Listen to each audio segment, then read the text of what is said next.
የ14 ዓመት ለቅሶዬ ወደ ሳቅ ተመልሷል። ፈቲያ ከዱባይ።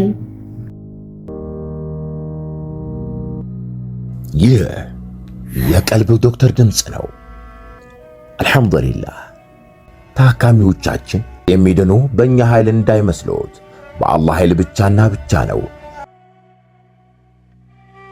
ከቀልብ ዶክተር ዓላማ ውስጥ የአላህን ተአምር ማንገስ ዋነኛው ነው። በየጊዜው በቀልብ ዶክተር ታክመው መዳናቸውን ማመን እስከሚያቀታቸው ሲቃይ የተናነቃቸው ሲገልጹ የአላህ ተአምር ምን ያህል የገዘፈና ግልጽ እንደሆነ ያሳየናል። ከህመም ወደ ጤነኝነት፣ ከጭንቀት ወደ ደስታ፣ ከጨለማ ወደ ብርሃን፣ ካላሰቡበት ወደ ስኬት የደረሱት በአላህ ተአምር ቢሆን እንጂ። ልብ ለአላህ እጅ የሰጠና የተናነሰ ሲሆን ግልጽ ይሆናል። አላህም እንዲህ ይለናል፣ አላህን ትገነዘቡና በእርሱ ታምኑ ዘንድ በችሎታው ላይ ያስረጅ የሆኑ ግልጽ ተአምራቶችን ያሳያቸዋል። አልበቀራ። ኑ ባላህ ቃል ያላህን ተአምር እናግስ። ሕክምና ማግኘት ሲፈልጉ ይሄንን ሊንክ ይጫኑ።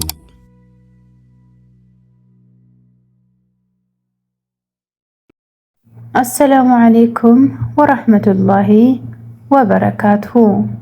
ውድና የተከበራችሁ የቀልብ ዶክተር ቤተሰቦቻችን እንደምን ከረማችሁ? በያላችሁበት የአላህ እዝነት፣ ረህመት፣ ጥበቃው አይላችሁ እያልኩኝ የዘወትር ቅዳሜና እሁድ ወደ እናንተ ይዘንላችሁ የምንቀርበው በቀልብ ዶክተር ኡስታዞች ሰበብ ታክመው የዳኑ የእህት የወንድሞቻችንን እውነተኛ አሳዛኝ ልብ አንጠልጣይ ታሪካቸውን ነውና ለዛሬም እጅግ የሚያሳዝን የ14 ዓመት ለቅሶዬ ወደ ሳቅ ተመልሷል። ፈቲያ ከዱባይ ክፍል 1። አሰላሙ አለይኩም ወራህመቱላሂ ወበረካቱሁ። በመጀመሪያ ዛሬ እንደዚህ ደስተኛ ሆኜ ለመመስከር ያበቁኝ የቀልብ ዶክተሮችን እጅግ አድርጌ አመሰግናለሁ። ወደ አላህ እንድቃረብ፣ ወደ ትክክለኛው አኽላቄ እንድመለስ፣ ከእምነቴ ሳልወጣ አላህን ሳልክድ በእስልምናዬ እንድጸና አርጋችሁኛል። ውለታችሁን አላህ ይክፈላችሁ። የ14 ዓመት ለቅሶዬ ወደ ሳቅ ተመልሷል። ከነ እህቶቼም ጭምር ከልብ እናመሰግናለን። ቢስሚላህ። ወደ ታሪኬ ስገባ እኔ ስሜ ፈቲያ ይባላል። ከዱባይ። ዛሬም ነገም በሰቀቀን ያለን ማህበረሰብ ነፃ እንዲወጣ ሐቅ ከመመስከር ወደ ኋላ አልልም። የፈለገ ይታከም፣ ያልፈለገ ይቅርበት። እኔም ሌቦች ናቸው ትበያለሽ ሲሉኝ ከአንድ ዓመት በኋላ ሕክምናውን አገኘሁት። ብዙ አልቅሼ ሐዘን ተላብሼ ተስፋ ቆርጬ ባለሁበት ሰዓት ነው ያገኘኋችሁ። ዛሬ ደስተኛ ነኝ አልሐምዱሊላህ።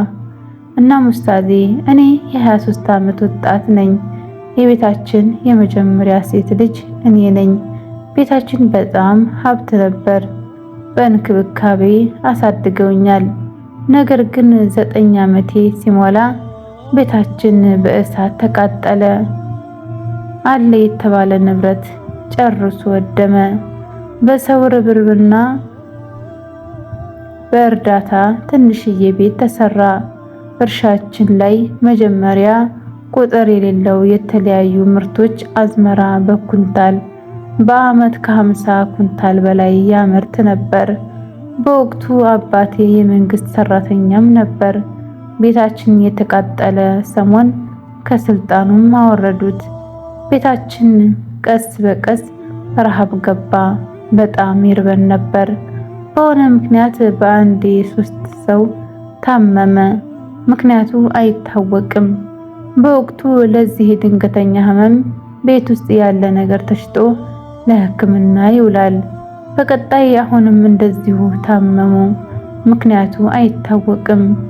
ጎበዝ ተማሪዎችም ነበርን። ሁላችንም ተሸላሚዎች ነበርን። በትምህርት ቤት ውስጥ ድራማ ሰሪ፣ ኳስ ተጫዋችም ነበርን። አባታችን በእኛ በጣም ይኮራል። ነገር ግን እንዳሰበው አልተሳካም። 1 እና 2 የሚወጡት ታላላቆቼ ትምህርት አስጠላን ብለው አንዱ ከ8 ወደ 9 ተዘዋውሮ አቋረጠ። አንዱ ከ7 አቋረጠ። እኔም ከሴቶች 2ኛ ደረጃ ከወንዶች 4ኛ ደረጃ በመሸለም አባቴን አኮራው ነበር። ነገር ግን ከዛ ጊዜ በኋላ አልተሳካም። ቢሆንም ግን እንደምንም ከ4ኛ ወደ 5ኛ ተዘዋወርኩ። በቤተሰብ ላይ በደረሰውና ነገራቶች አልሳካ ሲሉኝ ከረሜላና ማስቲካ በመሸጥ ከትምህርት ጋር ለማሳካት ብዙ ሞከርኩ። ግን ደግሞ ነገሮች እንዳሰብኩት አልሄድ ሲለኝ ወደ አዲስ አበባ ሄድኩኝ። ያሳለፍነው ህይወት እጅግ ፈታኝና አድካሚ ነው። እንደ ሰው የዕለት ጉርሻ ማግኘት ተስኖን አብዛኛውን ወቅት በጣም ይርበን ነበር። ነገር ግን እናቴን ለማገዝ በተለይ እኔ ብርድ ነው ፀሐይ ነው አልልም፣ ረዳታለሁ። እሷን ለማገዝ የመጀመሪያው ስደት አዲስ አበባ ሲሄድ እንዳሰብኩት አልሆነም አለኝ። አዲስ አበባ መጀመሪያ ያረፍኩት ዘመድ ቤት ነው። እጅግ ሲበዛ ትበድለኝ ነበር። ያለ ደሞዝ 6 ወር ስቀመጥ የሞተ ሰው ልብስ አምጥታ እንድለብስ ሰጠችኝ። አንድም ነገር አላቅም። ስራ አስገብታኝ ገና በ12 ዓመቴ ደሞዜን ግን አላየሁም። ከሰዓት ተወስደኝና ከኢሻ ሶላት በኋላ ሄዳ ታመጣኛለች። እኔ መንገድ አላቅም። ከጊዜ በኋላ ለምደሻል፣ ብቻሽን ሄደሽ ነይ አለችኝ። አንድ ቀን ሄድኩና 2ኛው ቀን በወንዶች ተከበብኩኝ። ለነግራት ፈራሁኝ። ለአባቴ እንደምንም አመቻችቼና ተደብቄ ደወልኩለት። አቤት ልጅ አለኝ።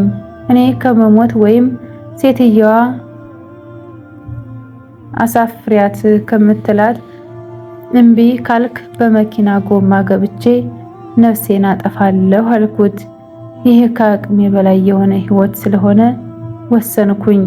እሱም በአፋጣኝ ደወለና ልጄን ላኪልኝ አላት። እያለቀሰች ችግርሽ ምንድነው አለችኝ። ደፍሬ ለመናገር ከዓይኖቼ እንባ ይጎርፋሉ። በደሌ ብዙ ነው። አስጠሊት ታያለች፣ ታመናጭቀኛለች፣ በጣም ታስርበኛለች። ብቻ ብዙ። ግን አንዱንም ለመንገር ጉልበት ድፍረት አጣው። እንደምንም አሳፈረችኝ። ሀገሬ ገባሁ። ይሁንና በአንጻሩ የአዲስ አበባ ውሃ ለውጦ ነበር። ከዛ በፊት አስጠሊታ እውር ሲሉኝ የነበሩ ጓደኞቼ ተቀየረች፣ አማረባት እያሉ አሞጋገሱኝ። ትምህርቴንም ቀጠልኩ። ትምህርቴን እየተማርኩ እንደተለመደው ቤታችን ውስጥ ድህነት፣ ረሃብ ስላለ ማስቲካና ከረሜላ በመሸጥ ከሰዓት ብስኩት እየጠበስኩ ለባለሱቆች ማከፋፈል ጀመርኩ። በህፃንነቴ ይህን ኃላፊነት መሸከም ቀላል እንዳልሆነ አውቃለሁ። ግን ደግሞ ከዚህም ባለፈ ጭንቀት የሚሉት እግር ገጠመኝ። በጣም ይጨንቀኛል፣ በጣም ያስለቅሰኛል። ኮሽ ሲል ልቤ ስንጥቅ ይላል። በቃ ምንም ተስፋ የሚባል ነገር የለኝም። በዛም ላይ በህፃንነቴ በጣም የምወደው ደብተር በማውቃቸው ጓደኞቼ ተሰረኩኝ። ከዛ በኋላ ትምህርቱ ማስጠላኝ። ማዶ ሄጄ ቁማር እጥል ነበር። እረፍት እስኪባል ድረስ የማስጠናቸው ልጆች መልሰው እኔኑ ማስጠናት ጀመሩ። ጭንቅላቴን በጣም ያቃጥለኝ ነበር። ከባድ ራስ ምታት ከግቢው ገና ስገባ ያስፋሽገኛል። ከኋላ ጅብ የሚከተለኝም ይመስለኛል። ችግሩ ግን አይታወቅም። እንደምንም ብዬ ወደ 7 ተዘዋወርኩኝ። ያ ሁሉ በእኔ ጥረት እየመጣ ነው። በዚህ ወቅት ግን መጥፎ ጊዜ መጣ። ከረሃብም ረሃብ፣ ከችግርም ችግር። በጣም ተሰቃየን። ታሪካችን ተበላሸ። ሰዎች በመንገድ አናስኬድም አሉን። የተከበረው አባቴ ክብሩን አወረዱት። በጣም ከፋኝ። እሱን እያየሁ ማልቀስ በቃ ጭልም አለብን። ግራ ገባን። ንብረት የለም፣ የሚበላ የለም። ለመለመን ግራ ገባን። ሁሌ የምጨነቀው ጭንቀት አያምጣው። ከዛ በፊት ፈቲያ ታታሪ ሲሉኝ የነበሩ ሰዎች ጀርባ ሰጡኝ። አንድ ወዳጅ የለኝም። የታችን ታሪክ ክፍል 1 ይመስል ነበር። በክፍል 2 እስከምንገናኝ ኢንሻአላህ። አሰላሙ አለይኩም ወራህመቱላሂ ወበረካቱሁ። እንኳን ወደ ትክክለኛው የአፍያ መንደር በሰላም መጡ። የቀልብ ዶክተር በሲህር በጅን በአይንናስ እንዲሁም የስነ ልቦና ጫና የደረሰባቸው የሰው ዘር ፍጥረታት በሙሉ ታክሞ የሚድኑበት ነው። ሕክምናው በቁርአን፣ ሕክምናው በአስካሮች፣ ሕክምናው በዱዓዎች በሰደቃ የሚካሄድ ሲሆን ነቢያዊ ሱናን በተመረኮዙ እጅግ ጥበብና እውቀትን ባካበቱ የሩቃ ዶክተሮች ይታከማሉ። እወቁ፣ ሕክምናው ሸሪዓዊ ብቻ ነው። አያምልጦት፣ እድሉን ይጠቀሙ። ባሉበት ሆነው ራስዎን ያክሙ። ሕክምና ማግኘት ሲፈልጉ ተከታዩን ሊንክ ይጫኑ።